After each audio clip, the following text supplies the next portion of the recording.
छगन भुजबळ यांना सर्वात मोठा दिलासा मिळालेला आहे। महाराष्ट्र सदन घोटाळ्यातल्या सर्व आरोपांमधनं सत्र न्यायालयाने त्यांची मुक्तता केलेली आहे।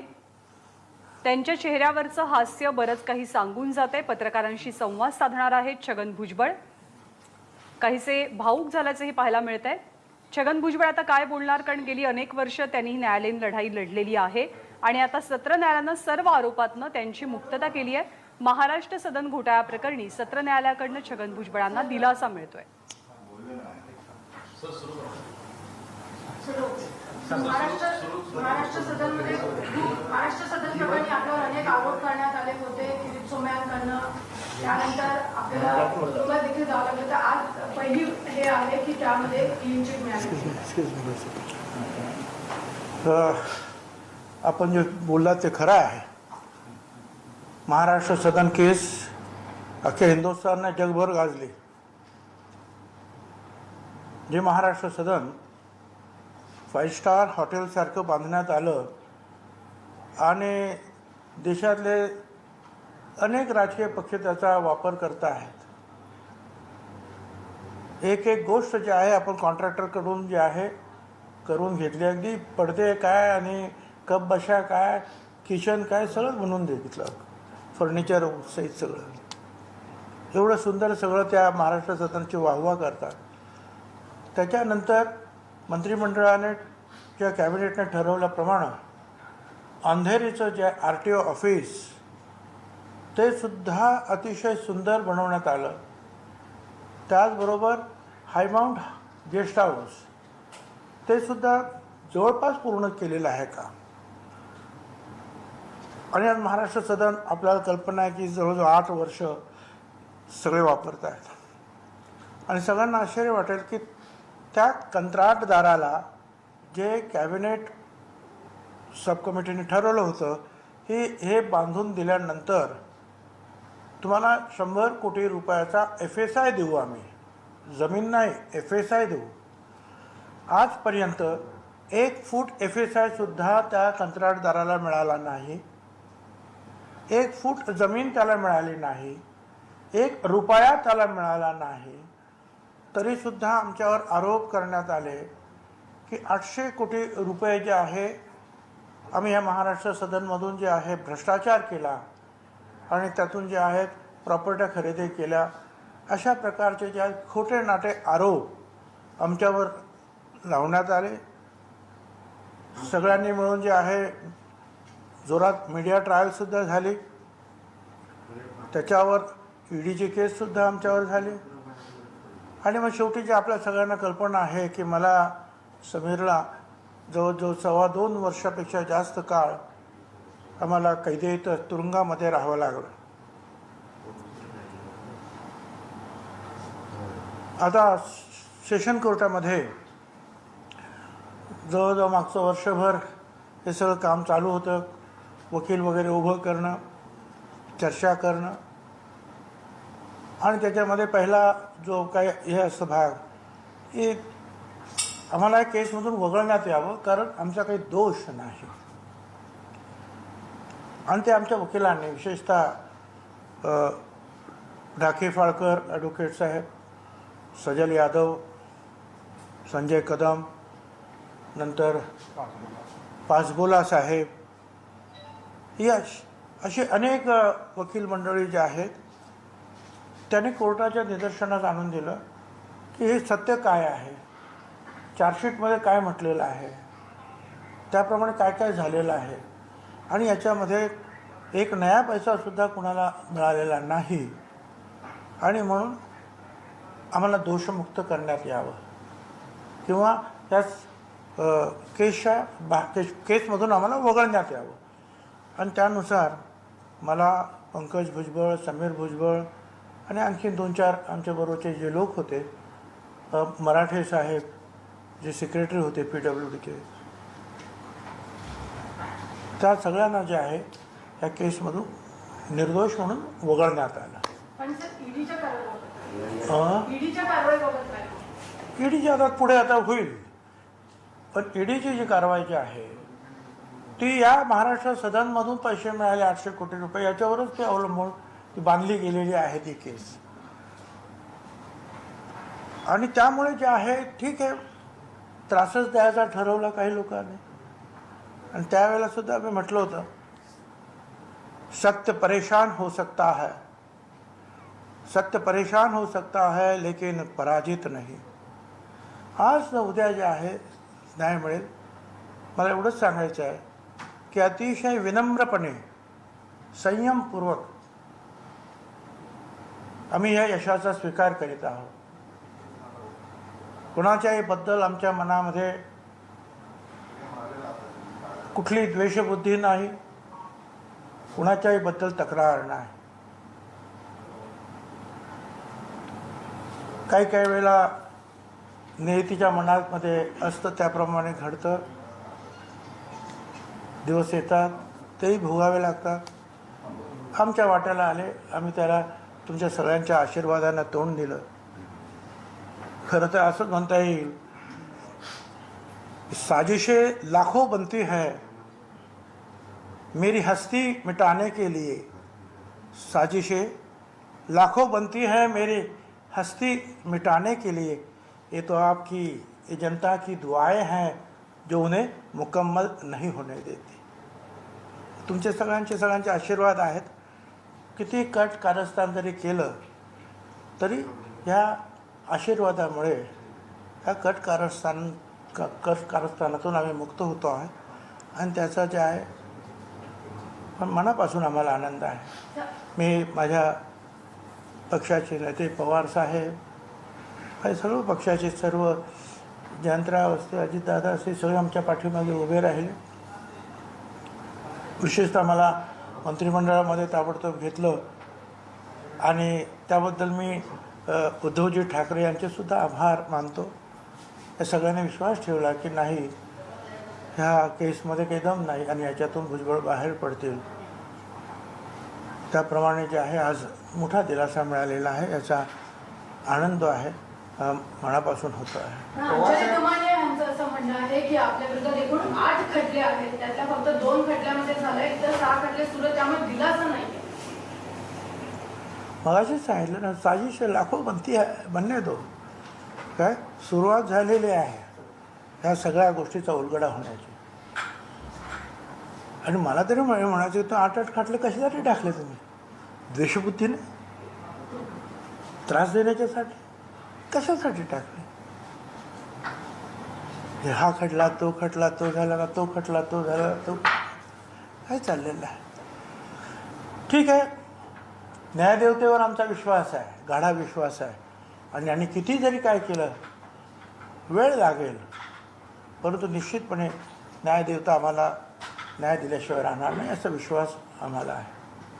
त्यामुळे आम्ही ठीक आहे, याचं बाकीचे सगळे खटले जे काय असतील ते आम्ही त्यांना तोंड देऊ. पण मुख्य जो हा सगळा प्रकार सुरू झाला होता त्याचं मूळ होतं महाराष्ट्र सदन. आणि त्याच्यावरच सगळ्या गोष्टी ज्या आहेत मग पुढे या केसेस बांधल्या गेल्या असं म्हणूया आपण. त्या नव्हत्याच पण ते बांधल्या गेल्या. ओबीसी समाजाचे नेते आहेत म्हणून ही सूड भावना, आपण ओबीसी समाजाचे नेते आहेत म्हणून ही सूड भावना आपल्यावर या पद्धतीने कुठेतरी टार्गेट करण्यात आली अशी भावना वाटते. मी मगाशीच सांगितलं की ठीक आहे, राजकारणात मी आहे, थोडा होकल आहे, थोडा जोरात बोलतो, उत्तराला प्रत्युत्तर देतो. त्यांना लोकांना वाटत असेल की याला गप्प करणं बरं. आणि आता तर सगळ्यांनाच गप्प करण्याचे प्रयत्न सुरू आहेत, आपल्या सगळ्यांना कल्पना आहे. त्यामुळे ठीक आहे, परंतु जे आहे लोकांचा विश्वास माझ्यावर आहे, न्यायदेवतेने पण विश्वास दाखवला. धन्यवाद. मुख्यमंत्र्यांची भेट घेतली, अजय मुख्यमंत्र्यांची भेट घेतली तुम्ही जाऊन, काय आभार मानले काय? अर्थात ठरवलं सुद्धा की एकतर पवारसाहेब ज्या कठीण काळामध्ये उभे राहिले त्यांना ही बातमी सांगायला पाहिजे म्हणून कोर्टातून ताबडतोब आम्ही तिथे कुठे विचारलं तर ते वर्षावर मुख्यमंत्र्यांसोबत बसले होते. म्हटलं बरं झालं, मुख्यमंत्र्यांना पण भेटायचंच आहे, कारण ते माझे मंत्रिमंडळातले प्रमुख आहे, त्यांच्या कानावर ही गोष्ट टाकणं महत्त्वाचं होतं. दोघेही एका ठिकाणी भेटले, अनेक अधिकारी वगैरे, सगळ्यांचे मी आभार मानले, आनंद व्यक्त केला. त्यांची काय रिॲक्शन होती जेव्हा तुम्ही सांगितलं? सगळ्यांची आनंदाची रिॲक्शन होते, सुटल्या असं सगळ्यांची. भुजबळजी, आज समाधानाची झोप लागेल का? हं? आज समाधानाची झोप लागेल का? हां, समाधानाची झोप तर निश्चितपणे लागेल आणि आतापर्यंत लागतच होते. परंतु मला माहिती आहे की काही लोक जे आहेत मला झोपू देणार नाहीत हे मला माहिती आहे आणि त्यांनी किती प्रयत्न केला तरी मी शांतपणे झोपत असतो, यापुढे सुद्धा झोपणार आहे. केंद्र आणि राज्यामधला संघर्ष मिळालेला आहे, मात्र दमाने हायकोर्टात कोर्ट कचेरी आणि ह्या गोष्टी सुरू आहेत. असं आहे की हे जे आहे न्यायाची जी काही मांडणी आहे त्याच्यामध्ये कोर्ट, हायकोर्ट, सुप्रीम कोर्ट कुणा जिथे जायचं लोकशाहीमध्ये जाऊ शकतात. पण मुळात ह्या केसची एक एक गोष्ट जी आहे त्याचा शहानिशा हा सत्र न्यायालयातच होतो आणि सत्र न्यायालयाने तो शहानिशा केलेला आहे. त्यांना कुठे जायचं त्यांनी जायला ते मोकळे काय, मी त्यांना काय. ज्या प्रकारे 2.25 वर्ष कारण नसताना खूप कुठंतरी काही दोष नाही की आमच्या काळात उमेदीची 2.25 वर्ष तुमच्यात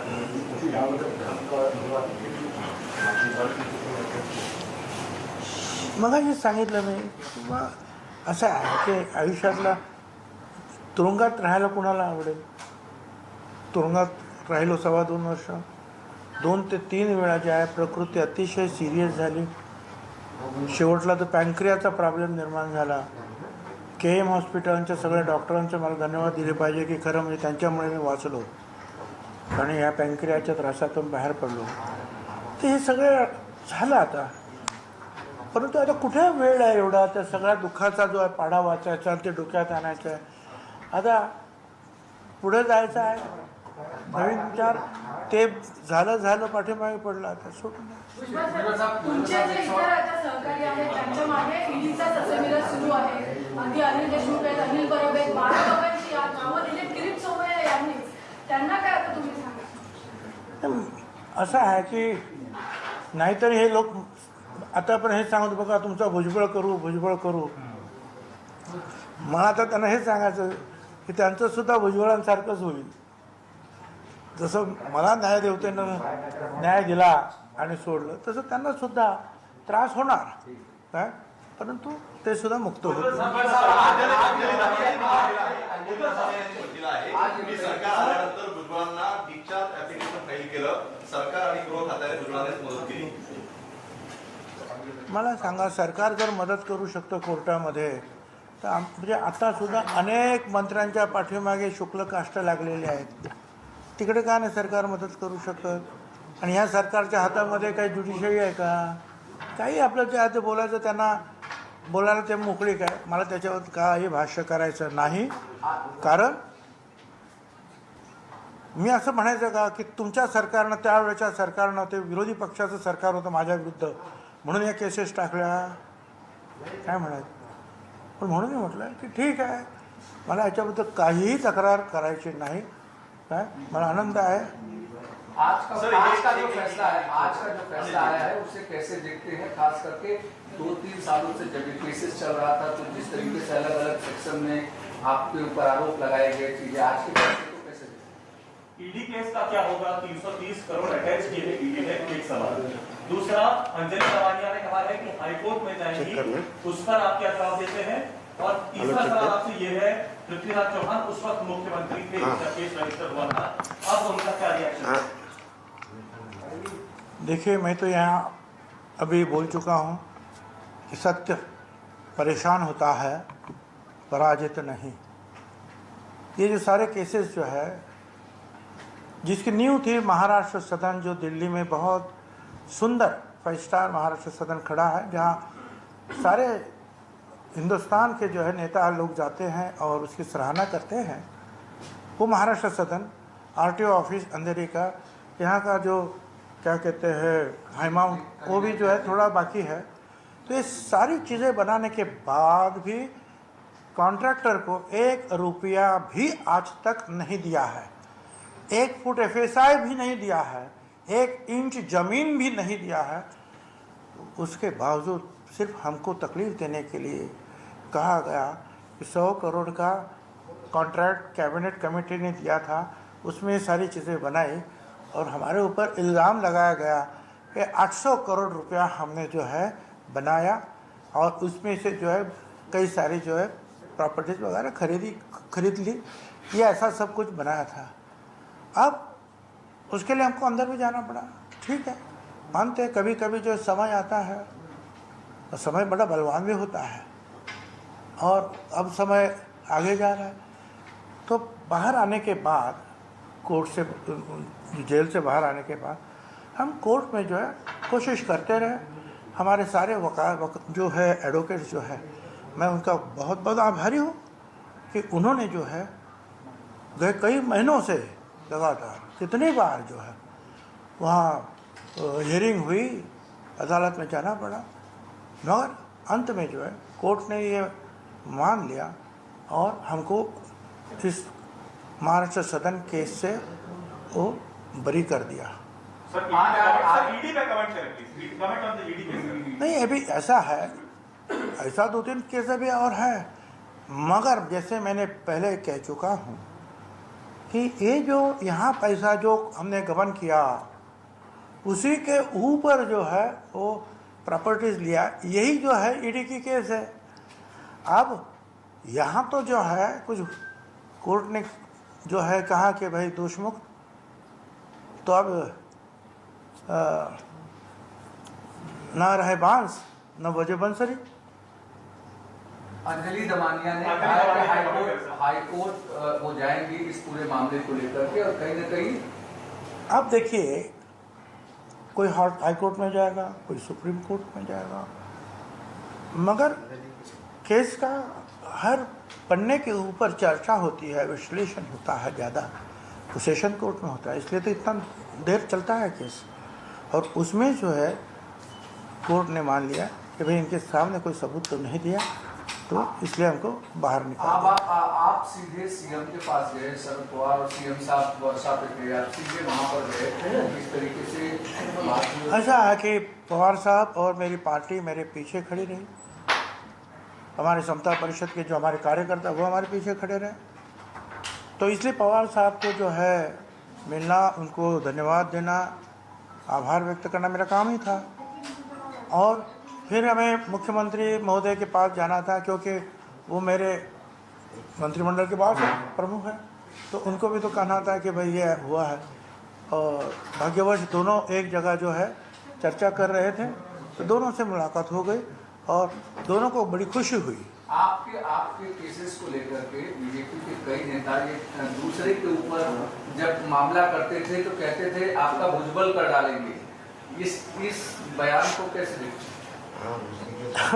अब वही भुजबल कर डालेंगे तो ठीक है, अंदर क्या, मगर अभी बोलो कि भाई भुजबल होगा, और भुजबल जैसे वो भी जो है आराम से जो है उनका जो वो कामयाब होकर बाहर आएंगे। सर, आप मानते हैं कि आपके साथ आपको काफी सहन करना पड़ा इस पूरे केस के दौरान, क्योंकि आपको 1.5 साल जेल भी जाना पड़ा और जेल भी जाना पड़ा, और आपके परिवार वालों पे जिस तरह आरोप लगाए गए लगातार, उस पर क्या कहेंगे? अब देखें कि वो बातें तो हुई हैं, और क्या कहें, 2 साल हम दोनों अंदर, पंकज के पीछे भी पुलिस लगी थी, सब लोग एक गलत नज़रिया से देख रहे थे, घर वाले परेशान थे, सब जो हमारी महिलाएं हैं, मेरी पत्नी है या इनके बच्चे वगैरह जो है रोया करते थे, और क्या करना है, दुख तो है, मगर कहाँ तक अब उस दुख को जो है सीने से लगा कर बैठेंगे। चलो ठीक है, वो भी गया, अब जो आगे के अच्छे दिन हैं उसको मनाओ। अभी इसके साथ झगड़ा किया, नहीं इसने मुझे ये किया इसलिए मैं उसके खिलाफ बोलूँ, ये मैं कुछ भी नहीं करना चाहता हूँ। सेंट्रल एजेंसियों का इस्तेमाल जिस तरीके से आपके आपके इस आज के देशमुख के फैसले के बाद आप कैसे कहेंगे सेंट्रल एजेंसी अब उसमें मुझे कोई अचरज नहीं लगता है, क्योंकि सारे हिंदुस्तान में उसका दुरुपयोग हो रहा है। भुजबळ जी, शायद शुरुआत मेरे से हुई हो। आज ज्या पद्धतीनं म्हणजे तुम्ही जे सहन केलं गेली 2 वर्ष कुटुंबी सहन केलं, तुम्ही आता त्यातनं बाहेर येता. तर असं अनेक कुटुंब असतील की ज्यांनी पण ज्यांच्यावर पण अशा केसेस करण्यात आल्या किंवा त्यांनी सहन केलं, त्यांच्याकडे कदाचित पैसा आणि बाकी इतर गोष्टी अजूनही नसतील. तुम्हाला असं वाटतं की त्यांच्यासाठी असा एखादा फ्रंट उभारला पाहिजे कदाचित अशा लोकांना ज्यांच्या फॉल्स केसेस आहेत किंवा त्यांना या दिव्यातनं बाहेर पडावं लागतं? असं आहे ना की आयुष्य आपलं किती असतं मोठं, आणि सतत त्याच ह्याच्यामध्ये गुंतून पडायचं. त्याने हे केलं म्हणून मी हे करील, त्याचा बदला घेईल, याचा बदला. मी मगाशी सांगितलं की माझ्या मनामध्ये कुणाबद्दलही कटुता नाही, आणि मी अतिशय विनम्रपणे हे जय म्हणा, विजय म्हणा किंवा हा निर्णय म्हणा, याचं स्वागत करतो आहे. आणि मगाशीच मी सांगितलं की याबद्दल आता तेच वाईट दिवस जे आहेत परत त्याची चर्चा करायची आणि त्या डोक्याला त्रास द्यायचा, त्यापेक्षा जे आहे पुढचे दिवस जे आहेत आपण जनतेची सेवा करण्यासाठी आनंदात घालूया, एवढंच माझ्या मनामध्ये. आगे के केसेस किस तरीके से, आगे की जो केसेस हैं उनको किस तरीके से लड़ेंगे और ये किस लड़ाई लड़ेंगे ना भाई, ऐसा है अब सामने है कैसे जो कुछ तो लड़ना होगा. और हमारे जो है सारे जो एडवोकेट साहब हैं, जो वकील हैं, वो अच्छे हैं. और जब केस में कुछ है ही नहीं, दम नहीं है, तो बिल्कुल सामने आ ही जाता है ना. मधली 2.5 वर्ष जर नसती झाली तुरुंगात, तर आज छगन भुजबळ कुठे असते, तर काय वेगळं शिकतात?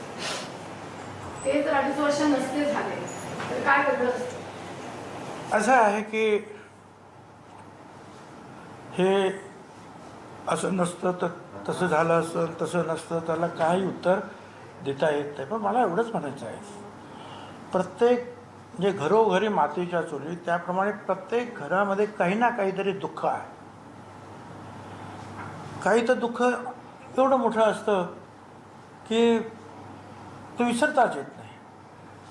ठीक आहे, आता ह्या करोनामध्ये अतिशय चांगली माणसं समोरासमोर गेली आपल्या, त्यांच्या घरामध्ये किती दुःख आहे.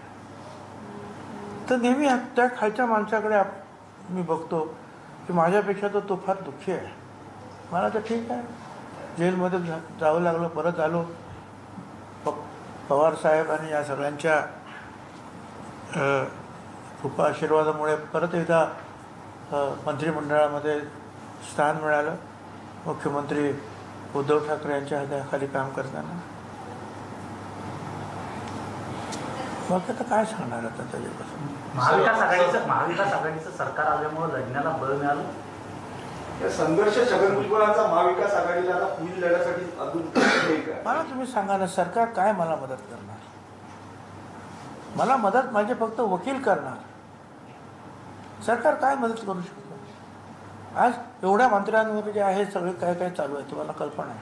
काय सरकार करू शकतो? कोर्टामध्ये जे काय असेल ते फक्त सत्य परिस्थिती काय आहे आणि आमचे वकील ते कशा रीतीने ते मांडून त्याची खातरजमा कोर्टाला करून देत आहेत याच्यावर सगळं अवलंबून आहे. आणि मला आनंद आहे की न्यायदेवतेवर आम्ही जो विश्वास आपण सगळ्यांनी ठेवलेला आहे, तो विश्वास जो आहे न्यायदेवतेनं सार्थ ठरवला. त्याबद्दल खरं म्हणजे न्यायदेवतेचेच आभार मानले पाहिजे की तुम्ही किती खोटे नाटे करा, परंतु शेवटी जे आहे न्यायदेवता आपलं काम केल्याशिवाय राहणार. सर, भाजपने 5 वर्ष ट्रायल सुद्धा होऊ दिली नाही, कारण त्यांना राष्ट्रवादीशी सेटलमेंट करायचे होते असं दमाने यांनी पुन्हा एकदा आरोप केला. भाजपने 5 वर्ष ट्रायल सुद्धा होऊ दिली नाही, कारण भाजपला राष्ट्रवादीसोबत सेटलमेंट करायची होती असं दमाने म्हणते. पुढे छगन भुजबळांचा संघर्ष महाविकास आघाडीला बळ देईल का? आता पुढच्या केंद्राबरोबरची जी लढाई चालू आहे, इतर मंत्र्यांना जे टार्गेट केलं जात आहे, त्या सगळ्या गोष्टीला छगन भुजबळांचा संघर्ष ताकद देईल का? नाही, असं आहे की हे सगळं पाहिल्यानंतर एक तर सगळ्यात मोठा मी समजतो जर गोष्ट कुठली असेल तर राजकारणाच्या दृष्टीने जनतेचा विश्वास. आणि आता ज्या पद्धतीने हे सगळं चाललेलं आहे, आतापर्यंत जनता कळून चुकले जनतेला की काय ही रेड ती रेड हे सगळं जे आहे राजकारणामध्ये वापरल्या जातात या सगळ्या यंत्रणा, हे आता लोकांना कळून चुकलं. माझं जेव्हा प्रकरण झालं तेव्हा ते नवीनच सुरुवात झाली होती, त्याच्यामुळे लोकांना कदाचित त्यावेळेला तसं वाटलं नसेल, पण आता लोकांना वाटतंय की नाही हे काय चाललेलं आहे. ही ज्यावेळी कारवाई सुरू होती त्यावेळेस कुठतरी पाठीत खंजीर गोपसला अशा प्रकारची तुमची भावना होती. असं मी कधीही म्हणालेलो नाही. DP वगैरे होता. हे तुमचं आहे, हे तुमचं आहे, हे माझं काय नाही. लेकिन जिस तरीके से अभी कुछ और आपकी कैबिनेट में कुछ और मंत्रियों के खिलाफ जिस तरीके से केसेस ईडी की तरफ से नोटिस जा रहे हैं, दूसरी तरफ से जा रहे हैं, उन सारी चीज़ों को लेकर क्या चर्चा होगी कि नवाब के केसेस को देखते हुए कि ये किस तरीके से पॉलिटिकल इन्फ्लुएंस है? नहीं, अभी मुझे तो कुछ पता नहीं है. मैं वैसे अनिल परब मंत्रिमंडल में है तो मुलाकात होती है, मगर ये बातें कुछ नहीं होती हैं. अनिल देशमुख के साथ भी नई बातें होती, मगर वो भी अपने अपने रास्ते से लड़ते होंगे. उनके भी जो वकील जो है खड़े होंगे. अगर सच्चाई नहीं है तो नहीं है, सब सामने आ जाएगा और उनको भी न्याय मिलेगा. छगन भुजबळ ज्या आक्रमक भाषणांसाठी ओळखले जायच्या अगोदर ते गेल्या 4-5 वर्षामध्ये कमी झालं होतं, त्या काळामध्ये ते पुन्हा पाहायला मिळेल. रस्त्यावरची लढाई पाहायला मिळेल. तुम्ही फक्त दाखवलं पाहिजे लोकांना.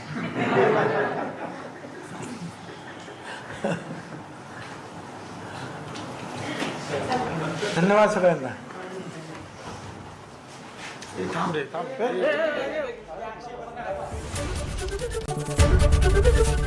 एबीपी माझा, उघडा डोळे बघा नीट.